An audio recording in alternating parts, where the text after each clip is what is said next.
Bu g'irt gandon ekan. Hozir anavi qizni labidan cho'lpilatib o'p turuvdi. Qotog'imni yebsan, yolg'on gapiryapti. Kim yolg'on gapiryapti? Axir hozir tualetda olti o'pish turaydi-ku. Mana bunaqa qilib. U bo'lmasida, yerimida yebamisan sen? Po'q emasmi? Hamma baribir o'pishib yotibdi. Sen uni o'pasan, u meni o'padi, anavi qizlar boshqalarni o'padi. Lekin sen g'irt amagansan. Sani addushi yaxshi ko'rib qolganim uchun keldim yoningga. Men bu qodoqqa ishonmagansan. Sani aldab yana ko'tingga sikib ketadi bu. Basharasini qara. Bu jiyaningni musorga tashlavorsang bo'lardi. O'chir naxo'y. O'zingni biznesman deb o'ylaysan, lekin bunga qo'toq ham olib kelganing yo'q. Men bu xuyovi uzun olib keldimmi? Yiban. Nech pul turar ekan bu? Pas. 20 mingmi? Yo 25 mingmi? 50 mingmi?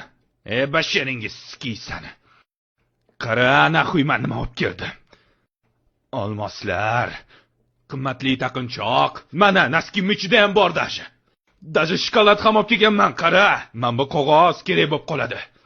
Men bu lentalarni ham rasxod qilib sotib olganman. Tursugimning ichida ham narsa bor dashi. Sochiga taqadigan mana. Ko'ryapsanmi?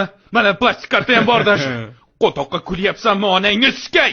O'zing tashog'imni ham olib kelmading-ku. Arzon bir tiyinga qimmat uzuq olib kelgansan. Bir tiyinga qimmat uzuq. 50 minglik uzuq. Arzon uzuq.